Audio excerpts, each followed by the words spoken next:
Election जरा commission ने video को दोस्तों देखिए, बेशर्मी की वीडियो को सारी देख के हदें अपना पार राय कर कमेंट दी। बॉक्स में परसों जरूर तक देना। उनकी वेबसाइट पर बिहार का ड्राफ्ट वोटर लिस्ट डला हुआ चैनल था, पर लेकिन नए कल हैं अचानक से तो उन्होंने उस सब्सक्राइब वोटर करना, लिस्ट को वीडियो को वेबसाइट से लाइक करना। हटाया और उसी का ही एक स्कैन्ड वर्जन अपलोड कर दिया। इन दोनों में फर्क देखो, पहली वाली एक पीडीएफ थी जिसे आप कंप्यूटर में किसी भी पीडीएफ व्यूअर में खोल के किसी भी वोटर का नाम, वोटर का नंबर आसानी से सर्च कर सकते थे, लेकिन दूसरा एक स्कैन्ड कॉपी है, एक फोटो है जिसे कोई भी कंप्यूटर आसानी से रीड नहीं कर सकता है। इसमें अगर किसी का आपको नाम ढूंढना है तो मैनुअली हजारों पेजेस को आपको छानना पड़ेगा। मतलब सोचकर देखो कोई ऐसा क्यों करना चाहेगा। और हद तो यह है कि आज इन्होंने सुप्रीम कोर्ट में क्या कहा। वोटर लिस्ट से जो इन्होंने नाम हटाए हैं, उन हटाए हुए नामों की लिस्ट ही जारी करने को ये राजी नहीं है और ना ही ये बताने को राजी है कि इनके नाम क्यों हटाए गए हैं। बिहार में अगर आप जानते नहीं दोस्तों, इलेक्शन आने वाली है जल्दी और इलेक्शन कमीशन ने अपना एक स्पेशल इंटेंसिव रिवीजन प्रोग्राम शुरू किया जिसमें ये एलिजिडली फर्जी वोटर्स को हटा रहे थे। लेकिन किन्हें हटा रहे हैं, उसकी लिस्ट क्यों नहीं दिखा रहे हमें, क्यों हटाया जा रहा है, उसके पीछे रीजंस क्यों नहीं बता रहे हमें। और 2 महीने पहले की ये खबर देखो, इलेक्शन कमीशन कहता है कि सारे सीसीटीवी फुटेजेस को 45 डेज के बाद डिस्ट्रॉय कर दिया जाए जो भी इलेक्शन प्रोसेसेस में इन्वॉल्व थे। किसी ने आरटीआई फाइल करी पूछकर कि ये क्यों किया जा रहा है, भाई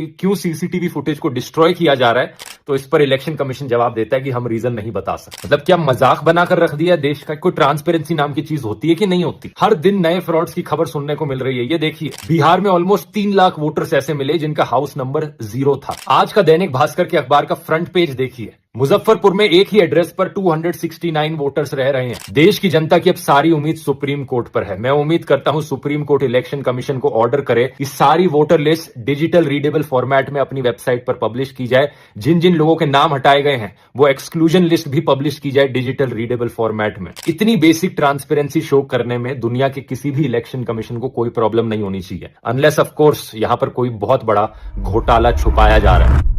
इलेक्शन जरा कमीशन ने वीडियो को दोस्तों देखिए, बेशर्मी की वीडियो को सारी देख के हदें अपना पार राय कर कमेंट दी। बॉक्स में परसों जरूर तक देना। उनकी वेबसाइट पर बिहार का ड्राफ्ट वोटर लिस्ट डला हुआ था, चैनल पर लेकिन नए कल हैं अचानक से तो उन्होंने उस सब्सक्राइब वोटर करना, लिस्ट को वीडियो को वेबसाइट से लाइक करना। हटाया और उसी का ही एक स्कैन्ड वर्जन अपलोड कर दिया। इन दोनों में फर्क देखो, पहली वाली एक पीडीएफ थी जिसे आप कंप्यूटर में किसी भी पीडीएफ व्यूअर में खोल के किसी भी वोटर का नाम, वोटर का नंबर आसानी से सर्च कर सकते थे, लेकिन दूसरा एक स्कैन्ड कॉपी है, एक फोटो है जिसे कोई भी कंप्यूटर आसानी से रीड नहीं कर सकता है। इसमें अगर किसी का आपको नाम ढूंढना है तो मैनुअली हजारों पेजेस को आपको छानना पड़ेगा। मतलब सोचकर देखो कोई ऐसा क्यों करना चाहेगा। और हद तो यह है कि आज इन्होंने सुप्रीम कोर्ट में क्या कहा। वोटर लिस्ट से जो इन्होंने नाम हटाए हैं, उन हटाए हुए नामों की लिस्ट ही जारी करने को ये राजी नहीं है और ना ही ये बताने को राजी है कि इनके नाम क्यों हटाए गए हैं। बिहार में अगर आप जानते नहीं दोस्तों, इलेक्शन आने वाली है जल्दी और इलेक्शन कमीशन ने अपना एक स्पेशल इंटेंसिव रिवीजन प्रोग्राम शुरू किया जिसमें ये एलिजिडली फर्जी वोटर्स को हटा रहे थे। लेकिन किन्हें हटा रहे हैं, उसकी लिस्ट क्यों नहीं दिखा रहे हमें, क्यों हटाया जा रहा है, उसके पीछे रीजंस क्यों नहीं बता रहे हमें। और 2 महीने पहले की ये खबर देखो, इलेक्शन कमीशन कहता है कि सारे सीसीटीवी फुटेजेस को 45 डेज के बाद डिस्ट्रॉय कर दिया जाए जो भी